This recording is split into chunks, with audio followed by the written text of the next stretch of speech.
আউযু বিল্লাহি মিনাশ শাইতানির রাজিম বিসমিল্লাহির রহমানির রহিম। শুকরিয়া বিশ্বজগতের প্রতিপালক মহান রাব্বুল আলামিনের। দরুদ ও সালাম মানবতার মুক্তির দিশারি প্রিয় রাসূলের রোজায়। দরুদ সকল নবী রাসূল ও আম্বিয়া কেরামগণের প্রতি। আসসালামু আলাইকুম প্রিয় মুসলিম ভাই সকল।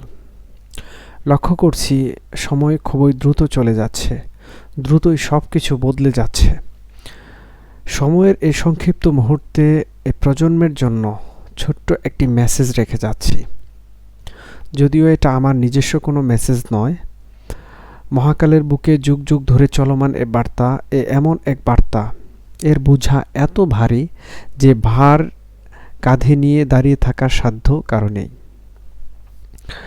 তো প্রিয় ভাই সকল, যদি বিশ্বাস করেন ইসলামই একমাত্র আল্লাহর দেয়া পরিপূর্ণ জীবন বিধান, তবে একটি তিক্ত সত্য কথাও শুনে রাখুন।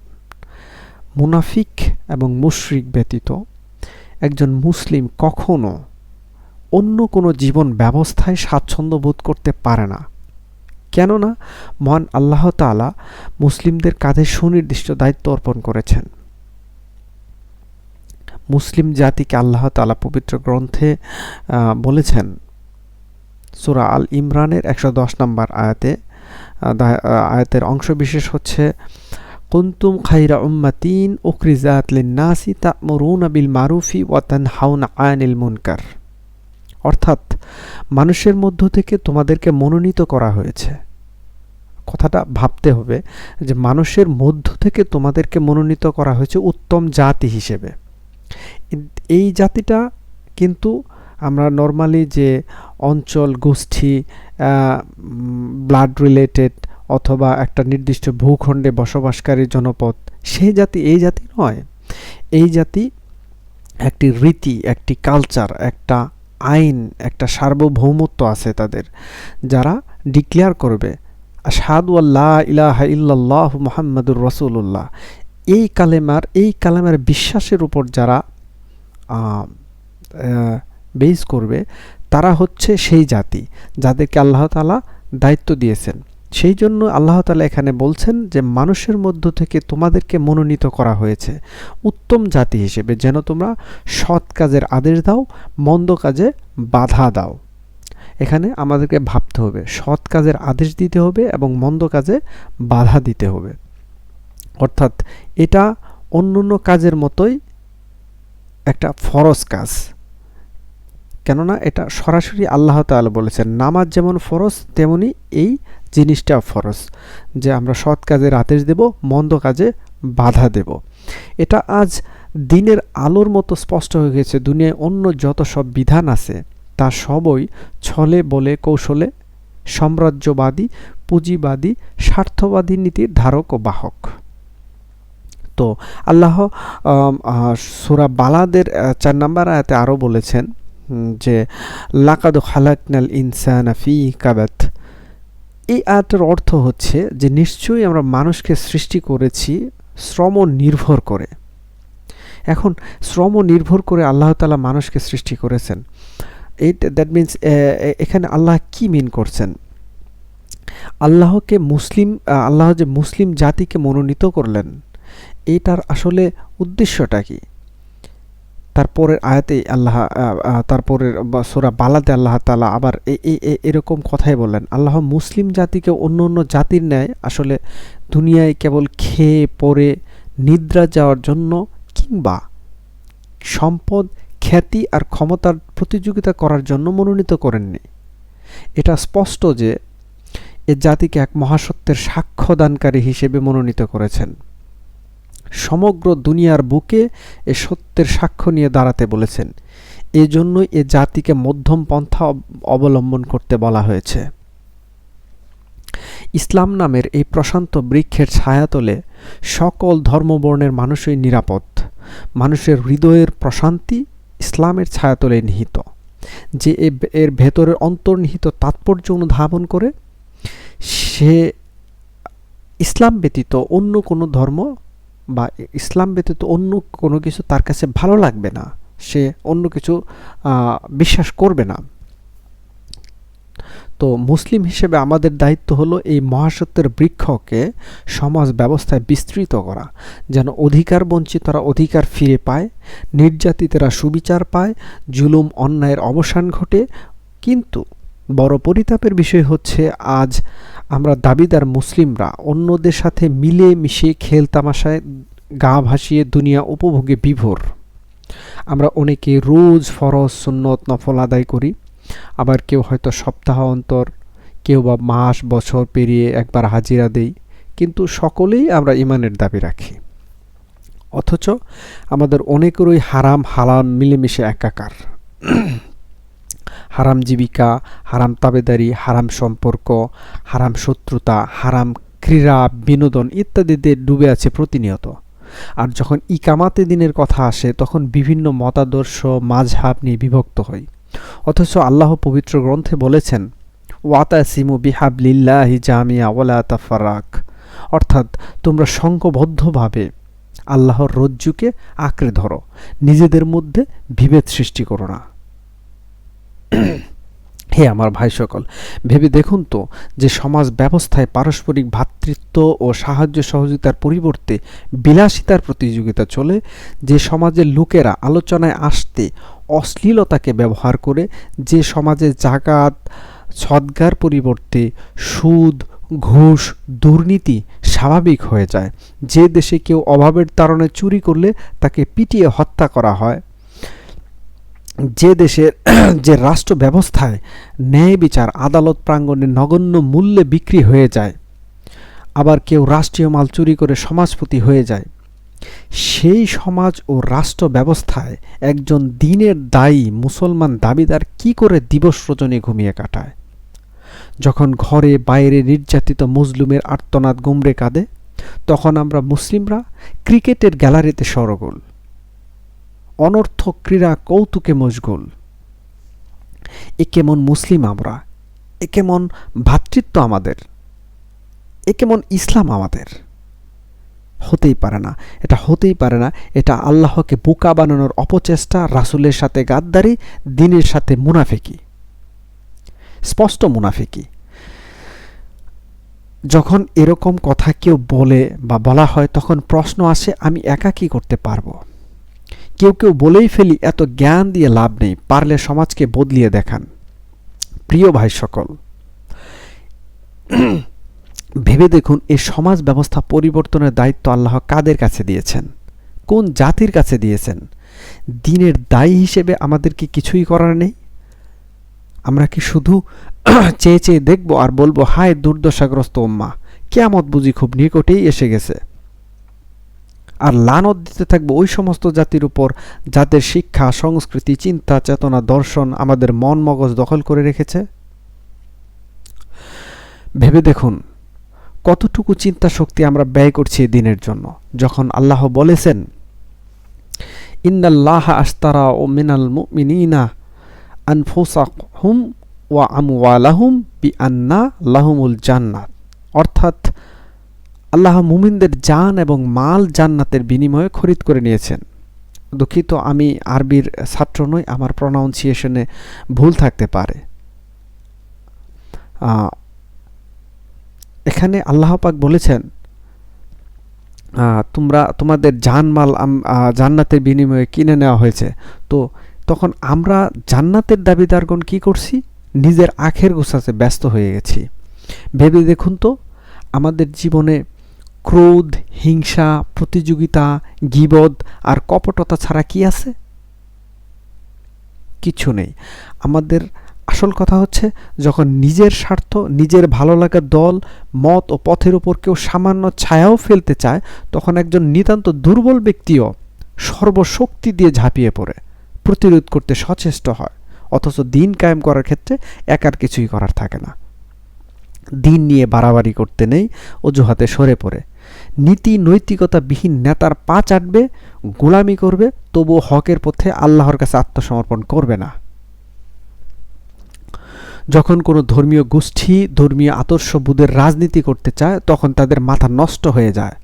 ইনিয়ে বিনিয়ে কথা একটাই, ধর্মের নামে রাজনীতি করা যাবে না, ধর্ম নিয়ে বাড়াবাড়ি করা যাবে না, তাহলে নাকি ধর্মের নামে ব্যবসা করা হয়। মজার ব্যাপার হলো কি জানেন, নির্বাচন এলে দেখবেন এরাই লেবাস ধারণ করে পীর আউলিয়াদের উত্তরসূরি হয়ে যায়। যারা মেহনতি মানুষের পক্ষে কথা বলে সারা বছর জেল জুলুম সহ্য করে তারা হয়ে যায় ধর্ম ব্যবসায়ী। আর যারা সারা বছর ধরে প্রতিপক্ষের সাথে কূটকৌশল বিভিন্ন ধরনের ষড়যন্ত্রে লিপ্ত তারা হয়ে যায় সমাজের মধ্যমণি। আফসোস, হায় আফসোস।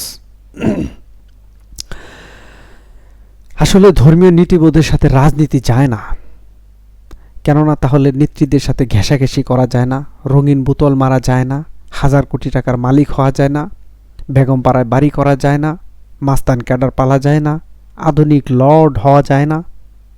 তাহলে তাহলে ধর্মীয় মূল্যবোধের রাজনীতি জঙ্গিবাদ হয়ে থাক, সন্ত্রাসবাদ হয়ে থাক। আফসোস। আর আমরা তো মেনেই নিয়েছি রাজনীতি আসলে ভালো মানুষের জন্য নয়। তাহলে এই রাজনীতি কাদের জন্য? প্রিয় ভাই সকল, তেঁতুল গাছ লাগিয়ে যেমন আমরা সেখান থেকে লিচু খাওয়ার আশা প্রত্যাশা করতে পারি না, এ নির্বুদ্ধিতা আমাদের সমাজে যে পচন ধরিয়েছে তার দায়ভার আসলে কাদের? আফসোস। ভেবে দেখুন, রাজনীতি আসলে কাদের করা দরকার, কোন ধরনের লোক রাষ্ট্রীয় ক্ষমতায় আসা দরকার, এ সমাজ পরিবর্তনের কাদের অনুসরণ করতে হবে, কাদেরকে? ভেবে দেখুন, যুগে যুগে অসংখ্য নবী রাসূল এসেছেন, তারা কোন কাজের আঞ্জাম দিয়েছেন? তারা কি শুধুই ধ্যানমগ্ন হয়ে জীবন পার করার জন্য এসেছিলেন, নাকি আমাদের শেখাতে এসেছিলেন সুন্নত কেবল দাড়ি টুপি আর মেসওয়াক? আর তারা কি আমাদের এটাই করতে বলেছেন? যদি তাই হতো তবে ইব্রাহিম নবী আগুনে নিক্ষিপ্ত হতেন না, ইউসুফ নবী রাষ্ট্রীয় ক্ষমতায় যেতেন না, মুসা নবী ফেরাউনের মুখোমুখি হতেন না, অসংখ্য নবী রাসূলকেও হত্যা করা হতো না, আর আমাদের শেষ নবীও জন্মভূমি হতে বিতাড়িত হতেন না। 27টিরও অধিক যুদ্ধেও অবতীর্ণ হতেন না, আঘাতের ফলে তার দাঁতও ভেঙে যেত না। কারণ তারা ইচ্ছে করলে কোনো নির্জনতায় নির্বিঘ্নে ধ্যান করে জীবন কাটিয়ে দিতে পারতেন, কিন্তু তারা তা করলেন না। সমাজে শান্তি প্রতিষ্ঠার দায়িত্বে নমরুদ, ফিরাউন, আবু জেহেলরা তো ছিলই। তাদের কাছে সমাজের ভার ছেড়ে দিয়ে নিজেরা কেন গুহায় আশ্রয় নিলেন না, যেখানে নির্বিঘ্নে সেজদার পর সেজদা দিয়ে জীবন কাটিয়ে দিতে পারতেন? কিন্তু তারা তা করলেন না কেন? এ কথা বোঝা কি খুবই কঠিন কিছু? হে ইমানের দাবিদারগণ, বলুন তো, যদি ইসলামকে সত্যিকারের দিন হিসেবে বিশ্বাস করে তবে আর অন্য কোন নিয়ম নীতি বাস্তবায়নের জন্য আন্দোলন করব? আর কোন নেতার পেছনে ছুটব? কার আদর্শের সৈনিক বলে লাঠি নিয়ে তেড়ে আসব? হ্যাঁ, যদি ইসলাম ছাড়া অন্য কোনো নিয়ম আইন পছন্দ হয় তবে তার জন্যই সংগ্রাম করব। যদি রাসূল ব্যতীত অন্য কোনো নেতার আদর্শ বেশি প্রিয় হয় তবে তাকেই ফলো করব। সেক্ষেত্রে আমাকে অবশ্যই সাক্ষ্য দিতে হবে ইসলাম স্বয়ংসম্পূর্ণ নয়। ইসলাম যুগের সাথে অন্যান্য ধর্মের ন্যায় অচল হয়ে গেছে। তাহলে তো সেই আধুনিক খোদার নিয়ম আইন মতবাদ কায়েমের জন্যই চেষ্টা করব। হে আমার ভাই সকল, জেনে রাখুন, সত্যর পথে সাহসীরা ব্যক্তি পূজারী হয় না।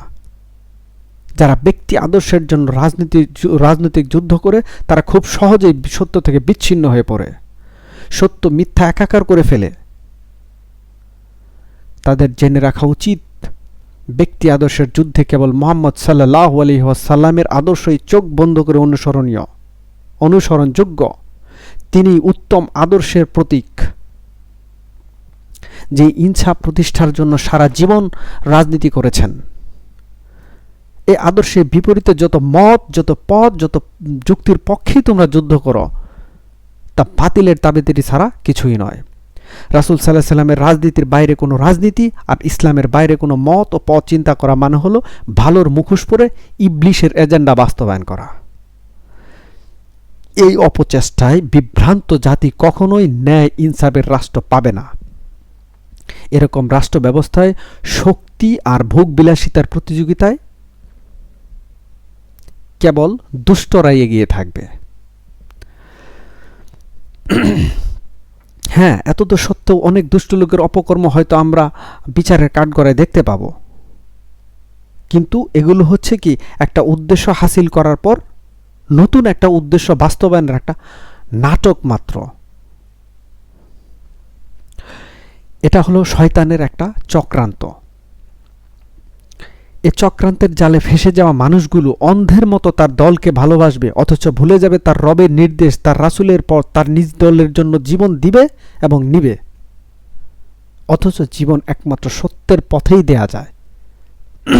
কিন্তু সেক্ষেত্রে তারা কাফেরদের মতোই সত্যের পথে আহ্বান আন্দোলনকে সন্ত্রাসী কর্মকাণ্ড মনে করবে, আর তাদের নিজ দলের সকল অপকর্মের বিপরীতে সাফাই গাইতে থাকবে। নিজ দলের অপকর্মগুলোকে সে কখনোই সন্ত্রাসী কর্মকাণ্ড মনে করবে না। তাদের নেতা নেত্রী ব্যতীত তারা আর কাউকে যোগ্য মনে করবে না। অথচ তাদের অপকর্মগুলো দিনের আলোর মতো পরিষ্কার, কিন্তু তারা তা দেখতে পায় না। দেখলেও যুক্তিতর্ক দিয়ে তা সত্য প্রমাণের চেষ্টা করে, সঠিক প্রমাণের চেষ্টা করে, কারণ তারা শক্তির পূজারী। আল্লাহ তাদের অন্তঃচক্ষুর উপর পর্দা ফেলে দিয়েছেন, ফলে তারা সত্য মিথ্যার পার্থক্য করতে পারে না। এ সম্পর্কে পবিত্র কোরআনে সূরা বাকারায় আল্লাহ বলেছেন, তাদের অন্তঃকরণ সিল করে দিয়েছেন, কর্ণসম বধির করে দিয়েছেন, আর চক্ষুদের পর্দা দিয়ে ঢেকে দিয়েছেন। তাদের জন্য আছে ভয়াবহ আযাব। যখন তাদেরকে বলা হয় তোমরা দুনিয়ার বুকে ফ্যাসাদ সৃষ্টি করো না, তারা তখন বলে আমরাই তো সুশাসন প্রতিষ্ঠা করতেছি। সাবধান, এরাই ফিতনা সৃষ্টিকারী, কিন্তু তারা তা বুঝতে পারে না। তাদের সম্পর্কে পরে আরো আয়াতে বলেছেন আল্লাহ তাআলা, সুম্মুম বুকমুম ইউমুন ফাহুম লা ইয়ারজুন। তারা বধির, তারা মুখ, তারা অন্ধ, সুতরাং তারা ফিরে আসবে না। এরাই তারা যারা মুখে বলবে ইসলাম শ্রেষ্ঠ ধর্ম, অথচ রাজনীতি ক্ষেত্রে তাদের ধর্ম হবে ভিন্ন এবং ধর্মকে নিজের মন মতো বানিয়ে নেবে। তারা রাসূলের পরিবর্তে অন্য নেতাকে প্রাধান্য দেবে, এমনকি মাঠে তারা তাগুতি শক্তির পক্ষে মুশরিক কাফেরদের সাথে মিলে নিজ দেশের ভাইদের হত্যা করতেও দ্বিধা করবে না। তারা সত্যকে মিথ্যা আর মিথ্যাকে সত্য বলে জানবে, মানবে, প্রচার করবে। যারা তাদেরকে সতর্ক করতে চাইবে, চেষ্টা করবে, তারা উল্টো তাদেরকে কালি মাখানোর চেষ্টা করবে। তারা বলবে বিগত দিনে কি তোমরা এসব করনি? আজ কি হলো যে তোমরা এত ভালো মানুষের অভিনয় করছো, অথচ গতকাল তোমরা এসব মন্দ কাজ করতে? কারণ তারা নিজেরা তওবা করে না, অন্যের তওবা করাও পছন্দ করে না। পরিশেষে একটা কথাই বলতে চাই, নিশ্চয়ই আল্লাহ তওবা কবুলকারী। যে সঠিক পথ চায়, আল্লাহ তাকে সঠিক পথ দেখান। আল্লাহু আকবার। আসসালামু আলাইকুম।